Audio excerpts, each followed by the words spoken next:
I think one of the things that is contributing to the breakdown in trust, and will do so more if people don't come clean, is that the left refuses to be honest when it says we must, for environmental reasons, move to net zero. We must turn our energy systems upside down, but no, it won't cost you. That is a monstrous distortion of reality. And the evidence is now quite clear. The higher the penetration of renewables, wherever you go, the higher electricity prices are. It's been quite dramatic in Australia. The surge in electricity prices has accelerated as there's been more renewables introduced into the system, and it's very marked, and it is a massive contributor to the decline in living standards, a so-called cost of living crisis in Australia. And my charge is a very simple one. If you believe that this is so important that we need to impoverish ourselves, then argue the case. It's a free country. Restore trust. So I believe, as a legislator, that we have to reduce our emissions and we have to wear the lower living standards that will go with it. It's simply not sustainable anymore to argue that you can have both. You can't do it. Well, I completely agree with you. I think the same applies not just to net zero, but to a cluster of issues that have become something of a new religion for the elite class. And I think here in Britain, we've seen the Labour Party become very utopian in how it views net zero, and how it views migration, and how it views diversity. It tells people constantly that these things will bring benefits, will bring advantages, will, grow the economy, when in reality, these things are doing the very opposite. The thing that I've always been struck by is the extent to which the expert class will pretty much bend every study or piece of research to reinforce their ideological priors. Motivated reasoning is rife on university campus and in places like Westminster. And these are also the people, as we know, that are not paying the costs of these policies. So it's very easy for the expert class to sit and say, well, mass immigration is going to drive the economy. They're not the ones that are going to really be dealing with the downside. As Rob Henderson, I think on your podcast has said previously, they are the luxury belief class. And this is why people are so distrustful of that expert class, because they can now sense that they're not actually really interested in evidence at all. We've had another example in the UK.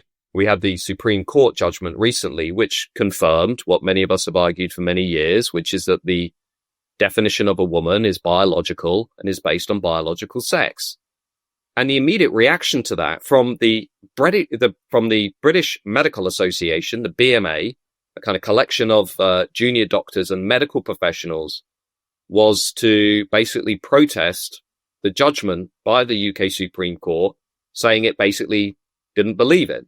And that I was trying to argue that we should maintain a policy of gender self-identification. These are supposed to be the experts, John. These are supposed to be the people who are working from the point of view of science, who are working from the point of view of knowledge.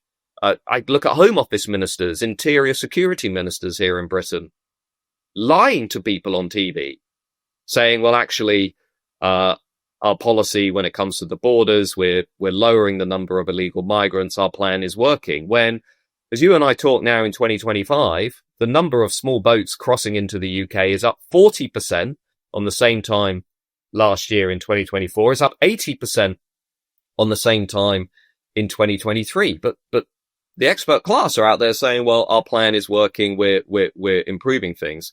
And there's just an enormous amount of gaslighting and misleading information going on from the very people who are telling us to trust the experts and support the ruling class.